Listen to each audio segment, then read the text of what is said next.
Imagine a world in which people know their strengths and weaknesses, a world where people comfortably and confidently acknowledge that they don't know what they're talking about and they don't know what they're doing.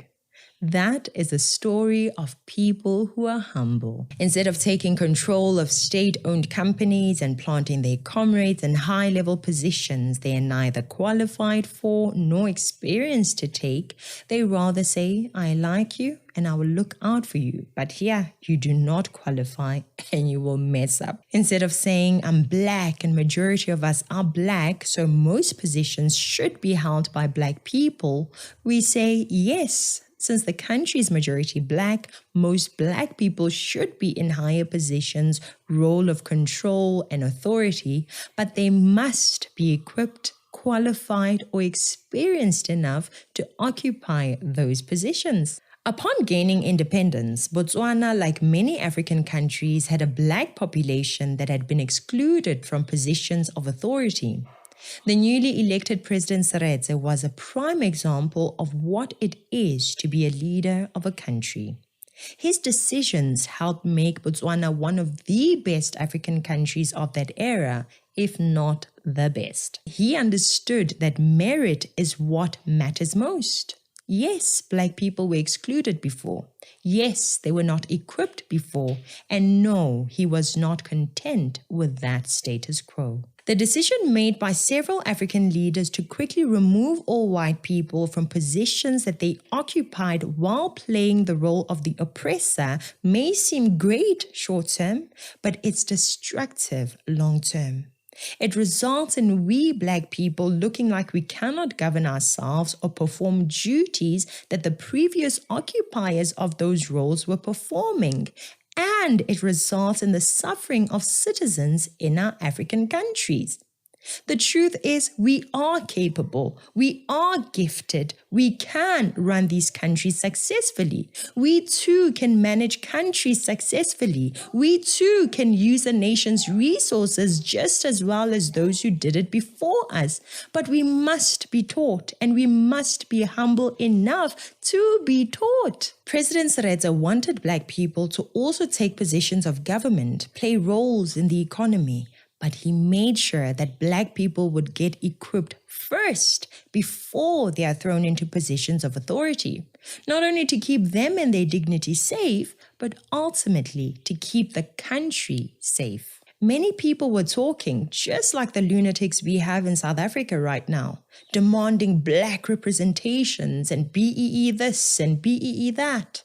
Not considering that the black people who might prematurely be forced into such positions might not be ready, qualified, or even suitable for the positions. He had a long-term plan for the success of Botswana, and he made decisions that will lead to that success, no matter how unpopular those decisions were. President Seretse of Botswana was a unique leader at that time because unlike many of the African leaders like Julius Nyerere and Kwame Nkrumah, he embraced human rights, making sure that race was not at the forefront of his politics. He embraced free markets as well as low taxes to encourage investments and curb corruption and tax evasion. Unlike South Africa, which had more infrastructure than any African country upon independence, President Seretse inherited a country that had one paved road. One. That paved road was only 12 kilometers long. Imagine. The infrastructure was very backward. Upon independence, Botswana was third poorest in the world and had only 22 university graduates and 100 high school graduates. How many university and high school graduates did South Africa have in 1994? Instead of kicking out all white people who were working in government departments, he allowed them to stay because he understood that his own people were not ready to start taking charge of these systems yet. In a non-racial country, more and more black people will be absorbed into the relevant positions as long as they are qualified. Mining companies were encouraged by the government to search for more mineral deposits. President Seretse's government played a massive role there and sought the assistance of international advisors and consultants. Why? Because they have more experience. Their countries had done it all before. No need to reinvent the wheel. Simply ask the people that invented the wheel for assistance, right? That speaks to humility. Unfortunately, many of our leaders confuse humility for foolishness, while really pride is foolishness. Instead of focusing on collaborating with people of any race and from any country who have what it takes to help South Africa be the best it can be, our politicians focus rather on racial exclusion and yet make it seem like South Africa is a beacon for racial equality, the rainbow nation. South Africa is unfortunately very racist, and it's the black government that is most racial towards coloreds, Indians, and whites. And still, they don't even benefit the majority of black people. Here's a fascinating thing that I didn't know. Between 1960 and 1980, Botswana had the fastest growing economy in the world. The government managed to make a lot of money from the mining industry because they negotiated for the nation and its people. After the government of Botswana made lots of money through the mining industry, they didn't give themselves motorcades, mansions, and share the money with other comrades. No, they used the output from the country's resources to input it back into the country. They invested heavily in education and infrastructure. A country with more educated people and more infrastructure also means more economic growth and more jobs. President Seretse's interventions into the meat market allowed for the protection of Botswana's farmers, and they secured deals with the European Union, allowing them to sell meat at prices higher than anywhere else on earth. This is a man with common sense, and he was not alone. Kitumile Masire was the next president, and he continued with this wisdom. After President Masire came President Festus Mogai. These are people that valued education, economic prosperity, and understood that economic prosperity went hand in hand with citizens that are well equipped and empowered to provide values to others and to themselves. Equipped and empowered to vote. Unfortunately, we as South Africans have not been equipped to vote. We voted for President Jacob Zuma, an uneducated man who knows nothing about the economy. Why did we vote for him? We voted for President Cyril Ramaphosa, who is a wolf that snuck his way into becoming a billionaire simply because he was among the people behind the creating and crafting of the BEE laws. The only reason I can find for voting for these two men is ignorant citizens vote for rubbish politicians. We took over and focused on replacing competence with color. We embarked on a spree to rename streets and buildings, putting black names on things that we did not build. Botswana actually built what it names. We have allowed infrastructure to decay, but hey, at least it has a black name. Social justice warriors have no place in a country that seeks equality and prosperity. They definitely have no place in politics. In government, we need people that embrace technology, education, and merit. The ANC and the EFF are people who have no clue what it takes to make a country function like a well-oiled machine, or what it takes to make a country prosper for years and years. And they don't seem humble enough to learn from those who do know. They simply want us to believe that Britain, America, and all of the West are to blame for our problems. They want us to believe that the heroes are the communist countries.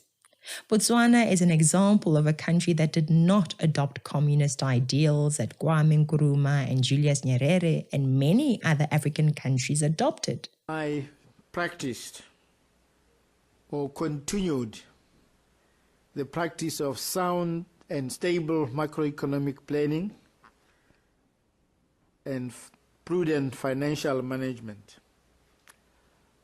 We pursued market-oriented policies, and also we felt investor-friendly policies, as a result of which we were able to achieve an average growth rate of 6% during the 10 years of my presidency.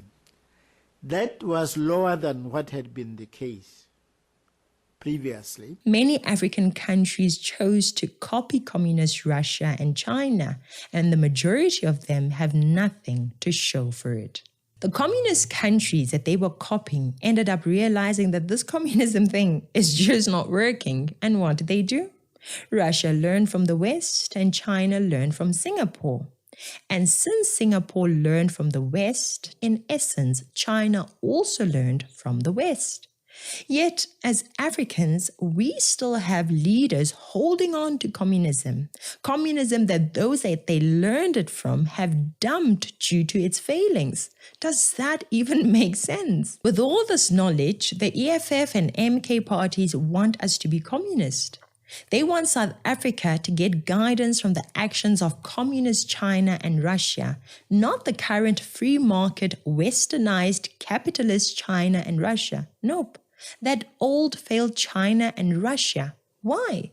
Because of white monopoly capital. All white people, South African or foreign, who are benefiting unfairly from South Africa and her resources do so because our politicians are benefiting. It's simple.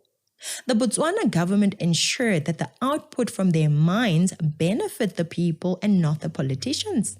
This is not a matter of white monopoly capital. It's a matter of who is the government, who is in charge, who is making the policies. Is it corrupt people like the ANC, EFF, and MK? Or is it patriotic people like President Seretse of Botswana? Don't be lied to and made to believe that you are suffering because it's white people's fault. Do you remember how the communists behaved? Whatever was wrong with the people, with the citizens, with the leadership was because of the bourgeoisie, was because of the middle class. Today, don't be lied to and made to believe that you are suffering simply because it's white people's fault. Ask them the questions. Where are they when these people are stealing? What are they doing about the theft of these white people who are stealing? Because if they know about it, are they not benefiting from it? Surely they should have done something from it if they were not benefiting from it, right? Don't vote for the ANC because it's corrupt, it's incompetent, and it has caused racial division, not even to the benefit of the black majority. Don't vote for EFF or MK because they cause even more division and they definitely don't know what they're doing. That's why they want to implement policies that have been proven to destroy nations over and over and over again. Adam Smith, author of The Wealth of Nations and the father of modern economics, said, "You will make better decisions once you begin thinking long-term rather than short-term." And President Seretse certainly thought long-term. As you prepare to cast your vote, please think long-term. Thank you so much for watching. Please like this video, share, and please subscribe. I'm Katlego. Until next time, beware of the comrades.